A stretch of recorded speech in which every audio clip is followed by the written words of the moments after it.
¿El amor existe? ¿O es algo que creamos de forma imaginaria, como para sentirnos menos como la mierda? ¿Confundimos querer a alguien con necesitar a alguien? ¿Por qué apuntamos más a tener un amor que a disfrutar lo que se siente? ¿Poseo al amor o poseo a la persona que amo? ¿Y si el amor no fuera ese sentimiento universal? ¿Y si se parece más a una fuerza capaz de esclavizarnos? Esto es Historieta Martillazos.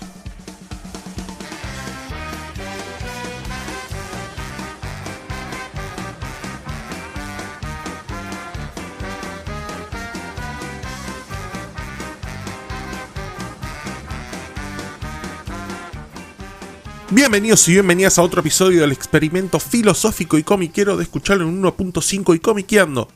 Mi nombre es Pablo y acá vamos a hacernos juntos esas preguntas que no solemos reflexionar o que damos por sabidas, pero que justamente son las que más tienen para ofrecernos.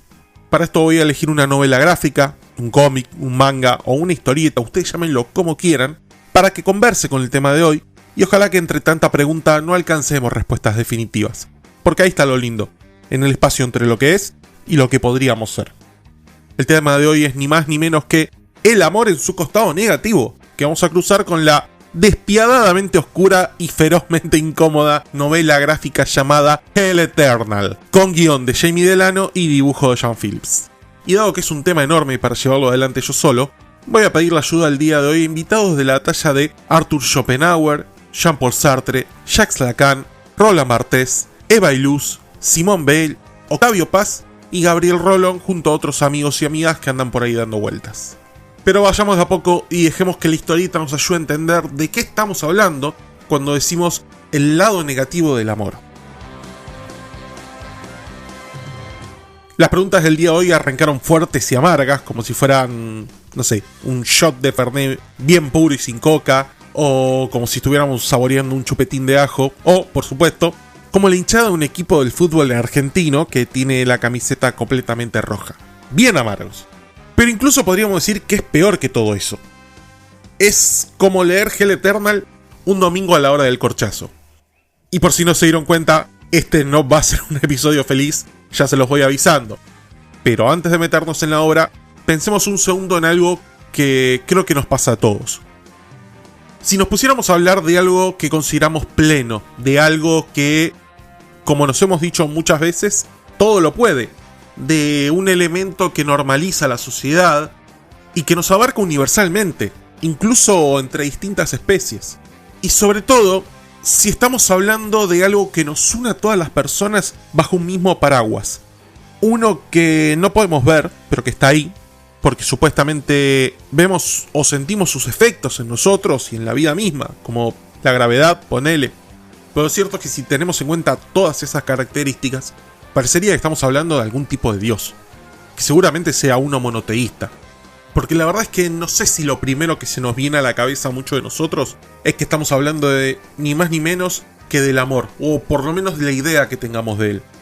Y antes de que algún oyente me tire con tomates podridos al ritmo de «Hey amigo, Dios es amor», y yo me veo obligado a responder «Claro, pero también Dios es todo, y si Dios es todo, entonces también Dios es nada, capo», y me metan un berenjenal del cual no pueda salir, ayúdenme ustedes a salir de esa chicana para concentrarnos por un rato en ese paralelismo entre esos conceptos, entre Dios y el amor, porque la existencia de la fe es fundamental en ambos elementos. Y ahora les voy a explicar por qué.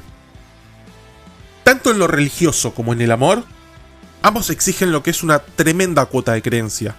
Pero también exigen, por otra parte, una gran cuota de subjetividad y de propiocepción, que sería la interpretación que tenemos del propio ser.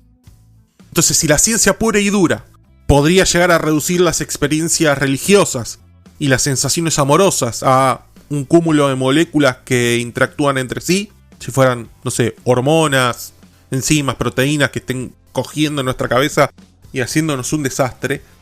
Incluso cuando usan frases súper soberbias como que la química de la mente funciona igual que cuando comemos un chocolate a cuando estamos amando y nada más. Lo cierto es que los que pasamos por ambas experiencias sabemos que, primero, que no tienen nada que ver con comer un chocolate, aunque me gusta mucho comer chocolate, pero sobre todo que tanto lo religioso como el amor tienen un poder enorme en sí mismos para transformarnos. Pero tampoco debemos olvidar que ese poder, escondido para construirnos, también tiene una gran capacidad de destruirnos. Eva Illouz, que dedicó muchísimos años a estudiar por qué el amor duele tanto en las sociedades modernas, nos tira una provocación que siempre me pareció interesante. Ella dice que nuestro sufrimiento amoroso no es solamente algo íntimo o algo personal, ni siquiera algo que hacemos nuestro, sino que es también un producto del mercado, que el capitalismo nos vendió una receta de cómo se debe ver el amor, de cómo lo debemos sentir y sobre todo de qué pasos se deben seguir para poder llegar a ese amor ideal. El tema está en que cuando no nos sale como dice la receta, como si estuviéramos preparando un bizcochuelo o armando un mueble, obviamente que vamos a creer que el problema somos nosotros, los que no seguimos bien las instrucciones.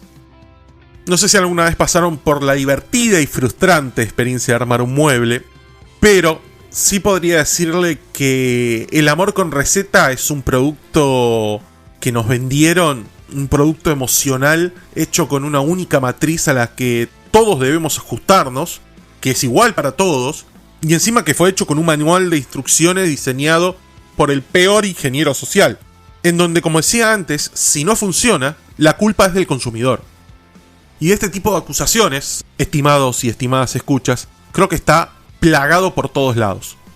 Desde libros de autoayuda, brujos y curanderos, películas románticas, obligatoriamente aspiracionales, o incluso literatura trágica, pero con un final feliz, y por supuesto, influencers que te explican desde el outfit perfecto hasta cómo y cuándo responder un mensaje que te llega por una red social, se nos inundan todos los ambientes que circulamos. Ahora, ¿no les suena más a narrativa y a ficción? ¿A algo que sería un sistema de reglas súper acartonado que a un sentimiento verdadero? Porque encima tampoco la matemática nos puede ayudar con esto, ¿no? Porque no podríamos decir, bueno, te adoro, más te quiero, más te necesito, es igual a te amo. Y eso es igual a poseo el amor. Queda muy forzado.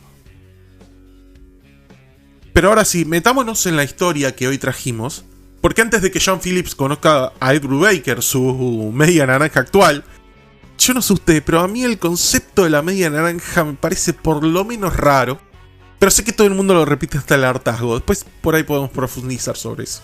Así que, como les decía, antes de que Brubaker y Phillips se juren amor comiquero eterno, el dibujante inglés tuvo, digámosle, una aventura, una experiencia fugaz con Jamie Delano, que es otro crack inglés especializado en generar, podríamos decirle, historias para no dormir. No porque sean de terror en el sentido clásico, sino porque la verdad es que son más sórdidas que una orgía en el Vaticano.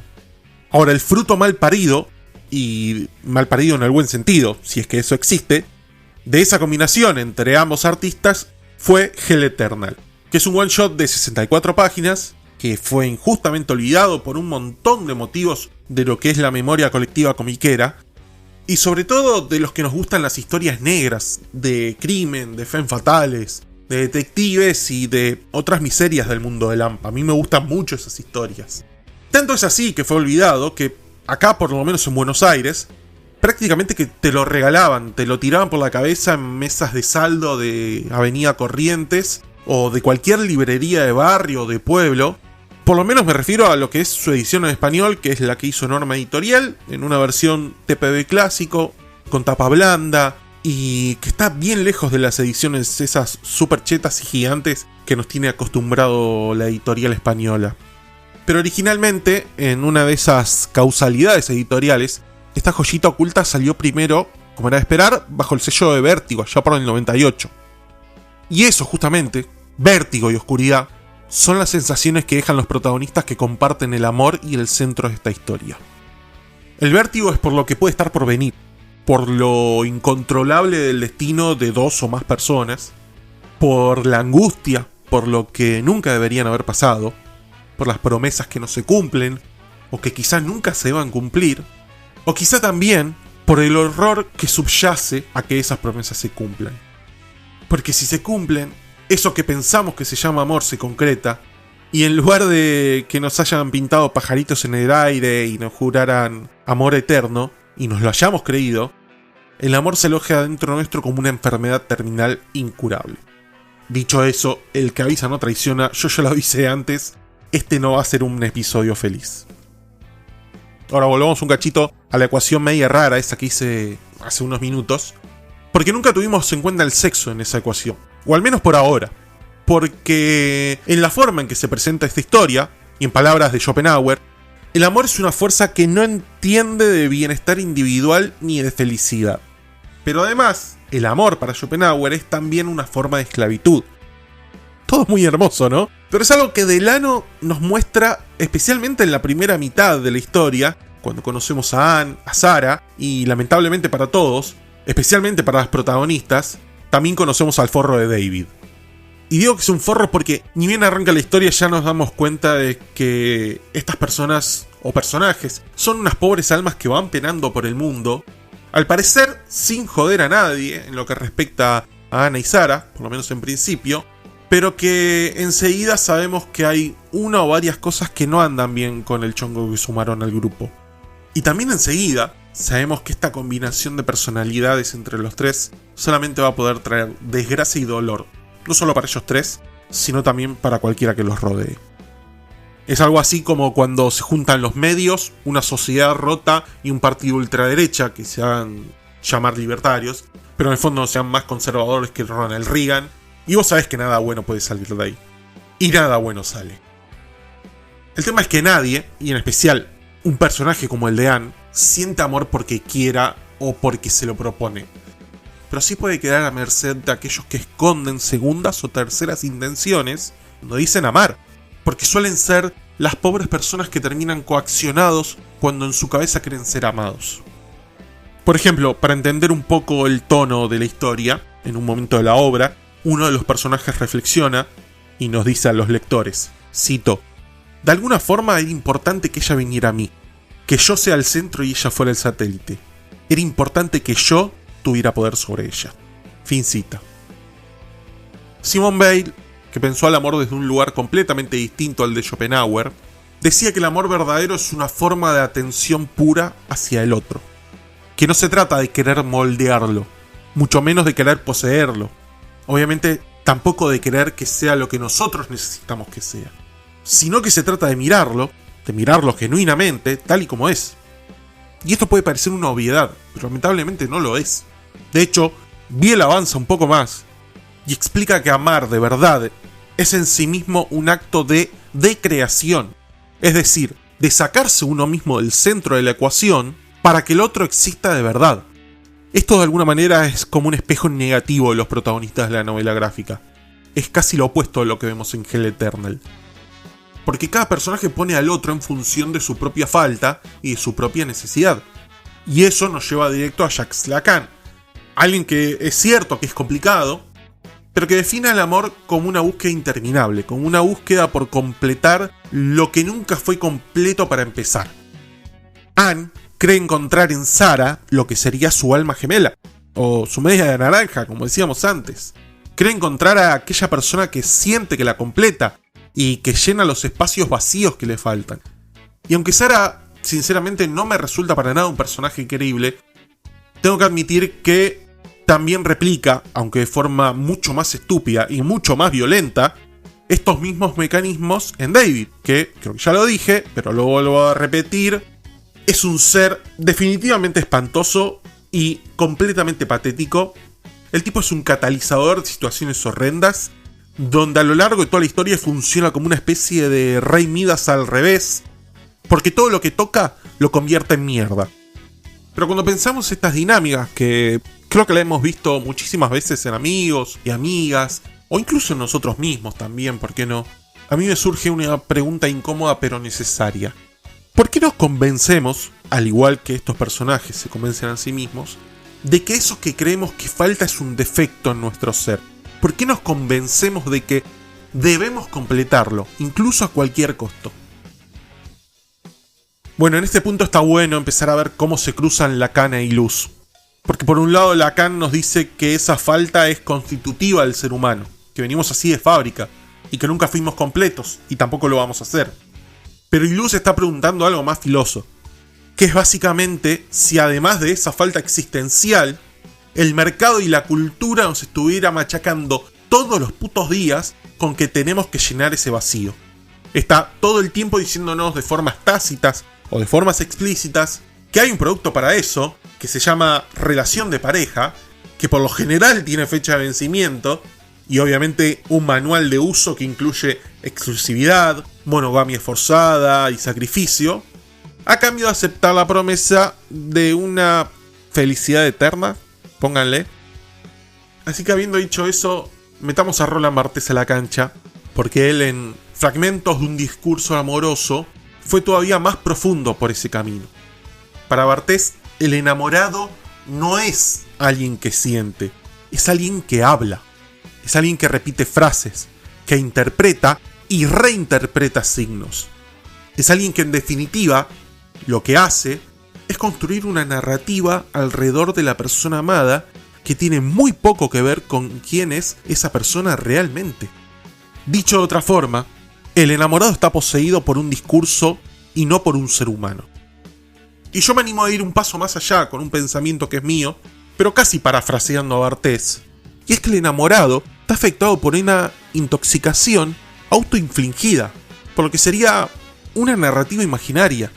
Es decir, se trata de una ficción que alimentamos nosotros mismos y que cuando se derrumba no es porque el amor se terminó, sino porque la historia que inventamos ya no se sostiene, porque esa narrativa se derrumba. Si la pensamos a Anne desde ahí, podemos ver que Anne no ama a Sarah, sino que Anne ama la idea de Sarah. Anne ama el deseo personificado de lo que Sarah es en Anne. Y en definitiva, del relato que se armó en la cabeza sobre lo que necesita que Sarah sea. Entonces, cuando ese relato se quiebra, Anne no busca otra persona, busca otro relato, busca una forma de que el sorete de David encaje en ese mundo que ella no puede evitar crear. Porque aunque la relación que forjó con David haya entrado a presión en su esquema mental, a Anne le permite seguir al juego de las percepciones, el juego de las narrativas. Para Anne es la misma narrativa de su vida, solo que en una temporada distinta, con distinto casting y con nuevas complicaciones. Ahora bien, si Barthes y Lacan tienen razón, y el amor es un guión que repetimos, o una narración que nos contamos, entonces Schopenhauer se equivoca cuando dice que el amor es una fuerza ciega que nos arrastra. Porque no es ciega, sino que tiene un libreto. Y tampoco nos arrastra, sino que nos seducimos a nosotros mismos con una historia que elegimos creer. Pero al mismo tiempo, ¿realmente lo elegimos? ¿O esa narrativa nos fue implementada antes de que pudiéramos decidir? Bueno, Hell Eternal es un cómic hijo de padres británicos que fue craneado en una sociedad post-Thatcher que incluye xenofobia, homofobia, ultraderecha, pero ultraderecha de la posta, al estilo de los neonazis tardíos del siglo XX, y no la de los boludos de Twitter que todavía la madre le lava los calzones. Entonces, en un cómic así, con un tono tan fatalista, ¿podemos hablar de amor? Bueno, mi respuesta es que sí, que podemos, pero siempre y cuando tengamos en claro que se trata de la cara más sucia y más oscura del amor. Sobre este punto hay un diálogo donde Anne reflexiona sobre David y dice, cito, «Había algo en David que reconocí enseguida, algo que estaba perdido, algo oscuro, algo que estaba condenado y maldito. Era obvio que se trataba de alguien como nosotras». Fin cita. Cuando uno está roto, resulta de lo más natural reconocer al otro o reconocerse en el otro, no por su luz, sino más bien por su oscuridad. Todo el tiempo está en nuestro mazo de cartas el poder vincularse desde la herida compartida. Y ahí es donde Delano y Phillips nos pegan un pastelazo en la cara a nuestra ingenuidad. Porque como lectores es muy probable que en algún punto pensemos que Anne encuentra la realización y la libertad que te hace sentirte completo cuando alcanza el amor de Sarah. Pero sin darse cuenta de que en lugar de poder realizarse como persona, y acá me pregunto si es que necesitamos del amor para esto, ella solamente se está sumergiendo en un artefacto que ya existía desde antes de ella. La relación entre las dos no se rompe porque alguien deje de amar, sino que se rompe porque el ritual del amor exige cada vez más sacrificio, cada vez más entrega y cada vez más renuncia. Anne pasa de amante a cómplice, de cómplice a rehén, y de rehén a partícipe de una dinámica que ya no puede controlar absolutamente nadie. En esos momentos el amor está operando ya como una adicción, donde cada dosis necesita ser más fuerte que la anterior, y donde el cuerpo ya no distingue el placer del daño. Está también intentando formar parte de algo en donde se deben cumplir ciertos ritos, hay elementos fijos, y también hay pasos obligatorios, como si se tratara de las condiciones de un contrato que la sociedad nos obliga a cumplir para poder consumir un producto, pero siempre que sea en una forma específica y bajo ciertas condiciones específicas. Como dije antes, donde sea que miremos, creo que tenemos por todos lados una o varias recetas de cómo amar en 3 simples pasos, pero que en realidad nadie termina de entender. Y en una historia que se llama Hell Eternal, que vale la aclaración, su traducción más literal sería Infierno Eterno, la cosa se va a poner todavía más oscura. Porque Jamie Delano nos presenta el amor como la búsqueda de algo eternamente ausente, sin importar quién sea el otro, sino más bien que lo que importa es quién puede ser para mí. Entonces ahí tiene más que ver con mi persona, con mis deseos más íntimos y con poseer aquello que creo necesitar para sentirme pleno, que con lo que el otro me puede llegar a ofrecer por lo que es. Como diría Jean-Paul Sartre, Anne da una especie de salto al vacío con esperanza, pero es un salto a un campo minado de expectativas condenadas. Las profundidades del tema llevan a la historia hasta un punto donde las exigencias para sostener una relación van más allá del amor por sí mismo, incluso por el otro. Y pasado ese punto de no retorno, nuestro trío de personajes empiezan a caer en una espiral descendente de locura, de mierda, de violencia, cada vez más sórdida. Al principio lo hacen de a poco, de a un escalón por vez, pero ya después en un momento termina en un tobogán donde el final es tan impactante como ineludible. Octavio Paz, en La llama doble, escribió que el amor es la intersección de 3 fuerzas. Por un lado el erotismo, por otro lado el afecto y por otro lado la libertad. Cuando esas 3 cosas se encuentran, ahí surge algo que nos eleva, ahí se genera algo que de verdad nos conecta con el otro. Pero lo que pasa en Hell Eternal es exactamente lo opuesto. No hay libertad, hay encierro. No hay afecto genuino, hay una necesidad desesperada. Y el erotismo, que está muy presente en la obra, en lugar de unir, se convierte en otro mecanismo más de control y de dependencia. Lo que Paz describe como posibilidad, Delano y Phillips lo mean en cada página. Es como si la obra nos mostrara el reverso exacto de ese ideal, diciendo, mirá, estas 3 fuerzas existen, sí, pero cuando están corrompidas por la posesión, por el miedo o por la violencia, lo que produce no es amor, es un infierno.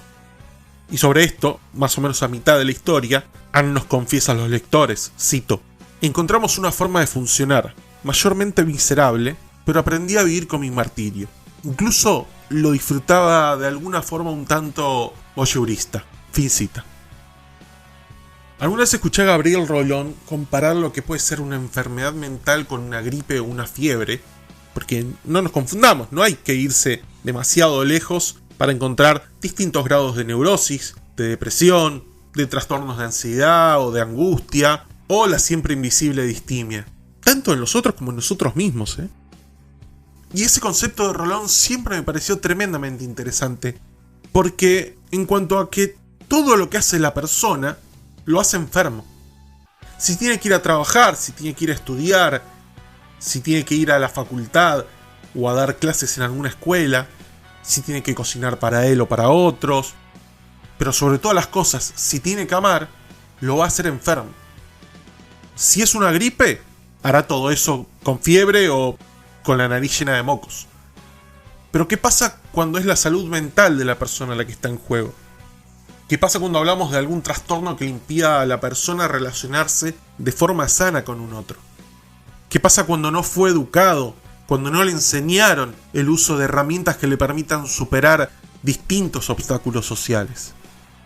Y acá no hablo de justificar a hijos o hijas de puta, Acá hablo de entender que es muy difícil contar con las condiciones ideales para poder amar con respeto y en libertad.